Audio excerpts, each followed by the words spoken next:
Hello students, in this video we are going to discuss the fourth part or unit, that is the rotational system of particles and the rigid body. In this lecture we are going to start with the kinematics of rotational motion. Kinematics of rotational motion. Kinematics of rotational motion. What is the meaning of the kinematics of rotational motion? As we have done the equations of the kinematics in the one-dimensional motion, similarly we are going to find the equations of motion for the rotational motion. The first equation is the angular velocity attained by the body after time t. First one is the angular velocity attained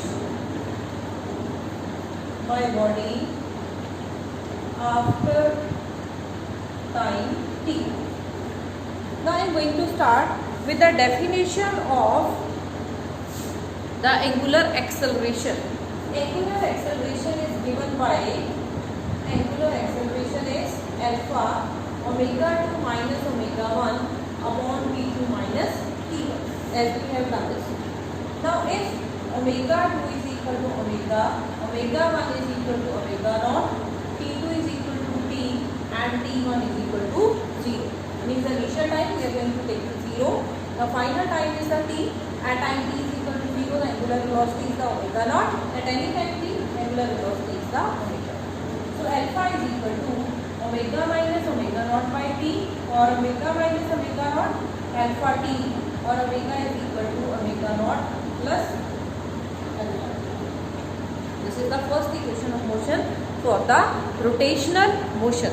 Now in the second equation we have to calculate the angular displacement attained by the body after covering some displacement. Angular displacement after time t. Second is the angular displacement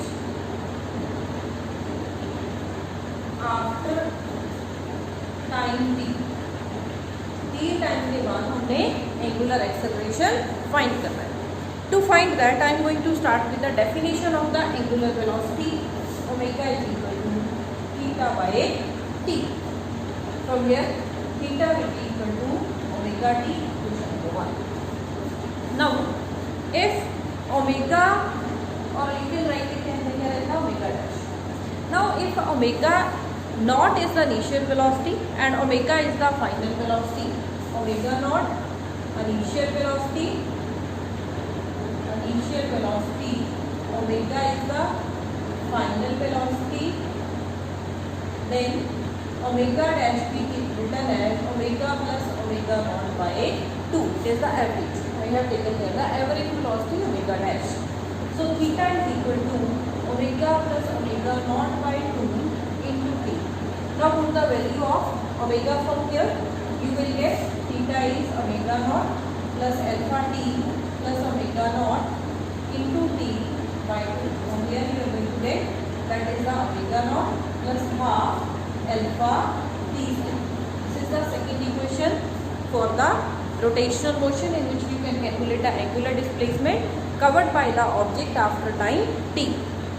The next equation that we are going to discuss here, that is the angular velocity attained after time t. Third equation is the angular velocity. Third one is the angular velocity after time t. हमने t time के बाद angular velocity का expression find करना है. For that I am going to start with theta is equal to omega naught t plus half alpha t square. Limit equation number 1. Now this equation we have already derived, that I have written here. Now omega, and the second equation is given by omega is equal to omega naught plus alpha t. Omega is equal to omega naught plus alpha t. Now calculate the value of the t from here. T will be omega minus omega naught upon alpha. This is the value of the t. Now put the value omega t in this equation. The value of the t in equation number 1. You will get from here theta omega naught into omega minus omega naught by alpha plus half of alpha into omega minus omega naught upon alpha. From here you will get theta omega naught omega minus omega naught square plus 1 alpha goes with alpha, 1 by 2 alpha, and here will be omega square plus omega naught square minus 2 omega omega naught. We are left with this. Now from here you will get, again here was the alpha was also here, 1 by alpha take common, omega naught omega minus omega naught square plus omega square by 2 minus omega naught square by 2 minus of omega into omega. Last term is going to be with the first term, and from here you have left with, here is the plus sign, sorry, here is the plus 1 by alpha omega naught square minus omega naught square by 2. We are left with minus omega naught square by 2 plus omega square by 2. Or you can write here the omega square minus omega naught square, that is equal to 2 alpha theta. This is the velocity, angular velocity attained by the body after some covering displacement, that is the theta. Clear? Now next topic is the, we are going to calculate the expression for the power and work done in the rotational motion. This is the expression for the work done and the power. Work done and power in rotational motion. In rotational motion. Work done and power in rotational motion. Now to calculate the work done and power in the rotational motion, I am going to start with, let us suppose a particle is rotating in the form of circle of radius r. Let us suppose at any time t the particle is at point A and we have applied force, let us suppose, and finally the particle reaches at point B. Now due to the force is perpendicular, this one. If we are going to calculate the torque or work done will be equal to force into the distance A. Force into distance A. Now what is the value of AB?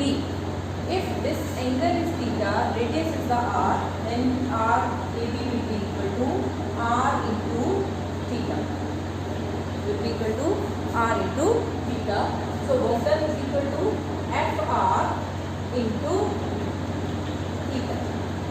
Now Fr is the torque, as you know that work done is equal to torque into theta.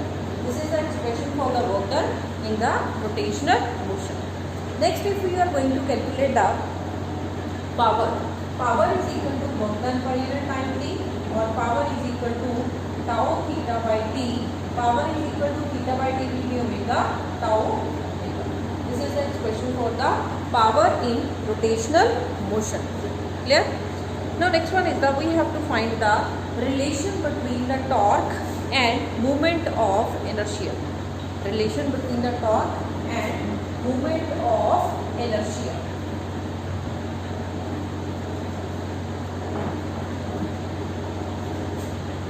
Relation between torque and movement of inertia. Relation between the torque and movement of inertia. Now in this case, I am going to start with the expression that is the torque. Torque is given by, torque is equal to R cross F, or torque is equal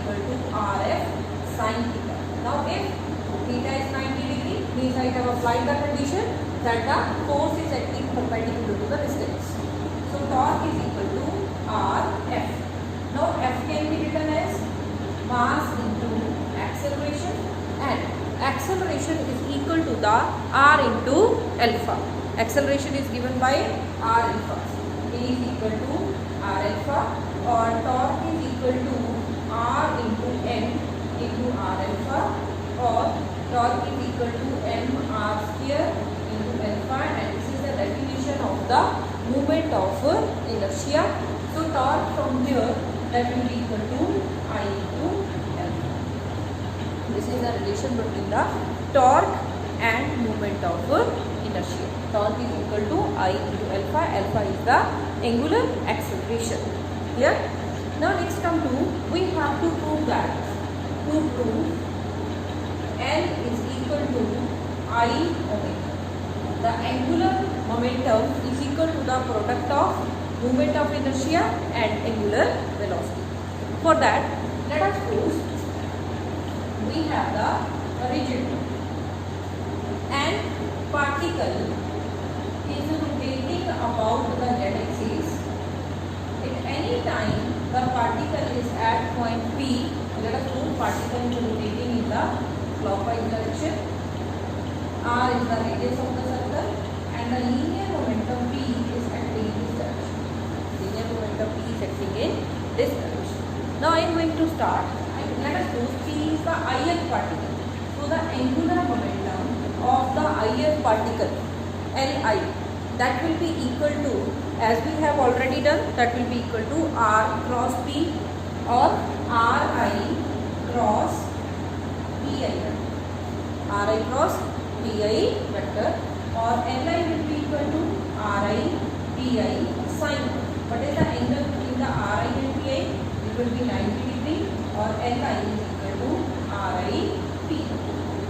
Now put the value of the Pi, that is the Mi Vi, angle Mi Vi. Li is equal to Ri Mi Vi. Now Vi will be equal to Ri into omega. So Li is equal to Ri Mi Ri into omega.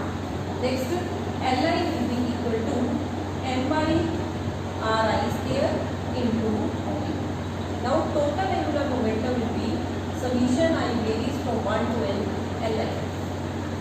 Angular momentum of the sum of the angular momentum of the every particle. So L vector will be equal to, or L is equal to simply summation I varies from 1 to n Mi Ri square into omega, or this is the definition of I. L is equal to I, or L vector is equal to I omega. So the angular momentum is equal to the product of, angular momentum is equal to the product of movement of inertia and angular velocity. Clear? Now next is the, we have to discuss about the conservation of angular momentum. Next is conservation of angular momentum.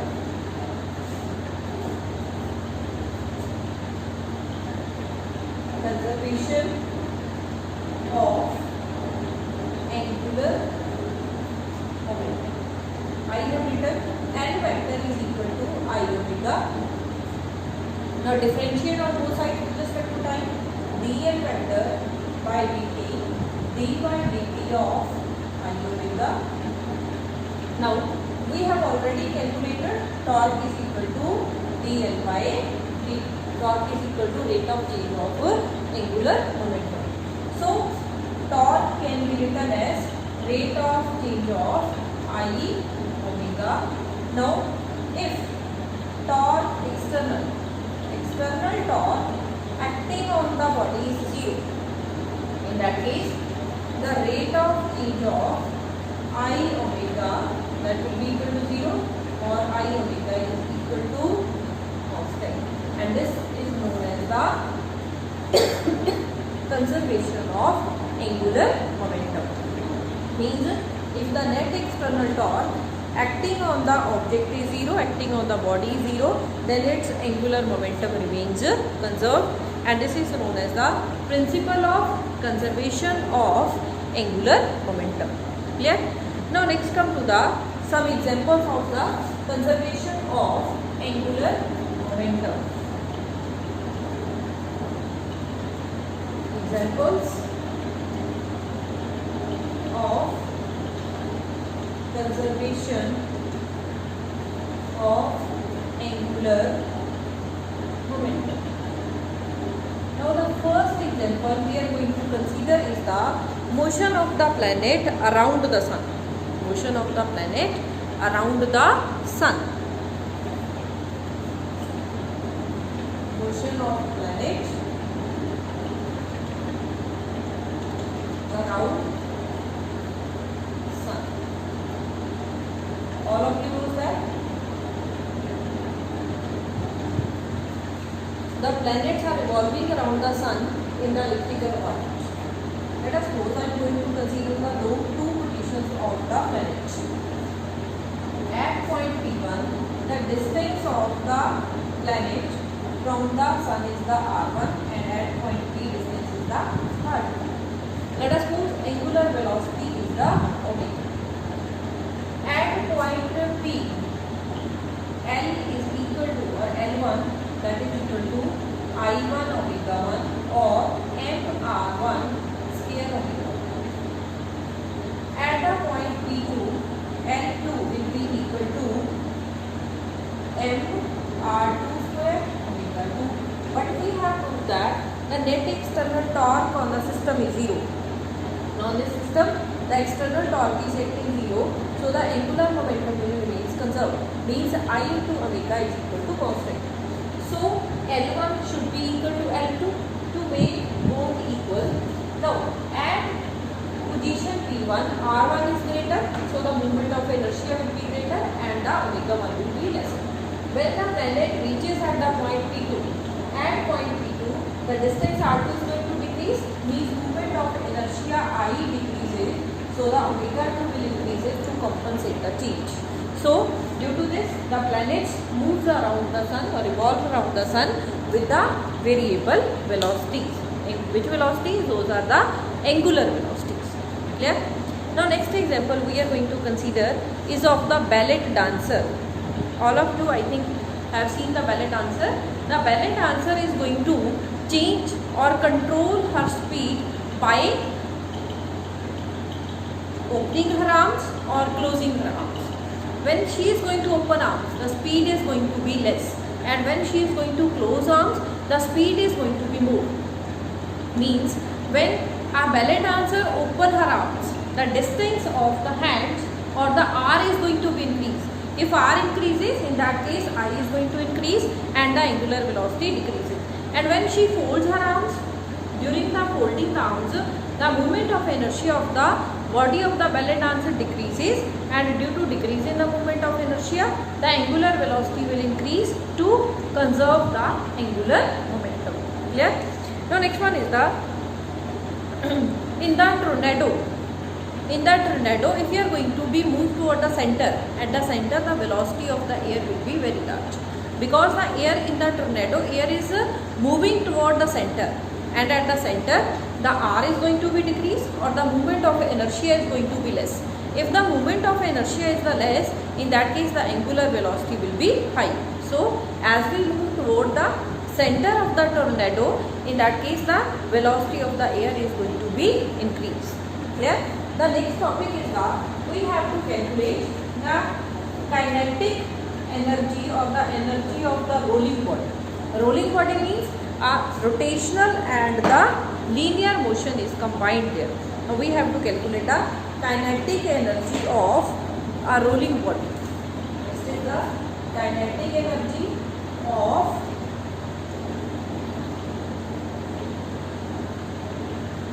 rolling body. Kinetic energy of rolling body. For that, let us suppose we have this circular object that is going to roll. This circular object is going to be rolled. Let us suppose its linear velocity velocity is the v and angular velocity is the omega. Angular velocity is the omega. Now the total energy E or the total kinetic energy E will be equal to the translational kinetic energy, plus rotational kinetic energy. Translational kinetic energy plus rotational kinetic energy. Now all of you know that translational kinetic energy is given by 1 by 2 mv square and rotational kinetic energy is given by 1 by 2 I omega square. Name it equation number 1. Now all of you know that V is equal to R omega. V is equal to R into omega. From here calculate the value of omega, that will be equal to V by R. Put this value of omega here. You will get E is equal to 1 by 2 and V square plus half I omega will be equal to V by R, that is the V square by R square, V square by R square. From here you can take the 1 by 2 and V square common. 1 by 2 and V square take common, half plus 1 by 2, sorry, 1 by 2 is going to be constant, I upon M, I upon M R square, where I is the moment of inertia of the given body. Now moment of inertia for the different objects is the different one. Now we are going to discuss about the moment of inertia. Means firstly case is the for sphere. If the rolling body is the sphere, in case of the sphere, the moment of inertia is given by 2 by 5 mr square. I is equal to 2 upon 5 mr square. These value you have to learn. The derivation is not integral in your syllabus. For the sphere, I is equal to this. So the kinetic energy E will be 1 by 2 mv square half plus 2 by 5 mr square upon mr square. Mr goes with mr. From here you will be left with 7 by 10 mv square. This is the energy, kinetic energy of the rolling sphere. Next one is the, if the rolling body is the hollow sphere. This is the solid sphere. Second case for the hollow sphere. If the rolling body is the hollow sphere, for the hollow sphere, moment of inertia is given by 2 by 3 mr square. I is equal to 2 by 3 mr square. So kinetic energy will be 1 by 2 v square plus half of 2 by 3 mr square divided by mr square. Mr square goes with r square. You will left with 5 by 6 mr square. It will be 5 by 6 and v square. 5 by 6 and v square. Kinetic energy for the rolling hollow sphere. Next case is the solid cylinder. If the rolling object is the solid cylinder, in that case the moment of inertia is given by 1 by 2 mr square. Third case, solid cylinder, I is equal to 1 by 2 m r square. If you are going to put this value in equation, E will be equal to 1 by 2 m v square 1 plus 1 by 2 mr square upon mr square. Mr square goes with mr square. 3 by 6 m v square. This is the expression for the energy of the rolling cylinder. So here will be the 3 by 4. So with this article we have end our unit, that is the system of particles and a rigid body. Thank you.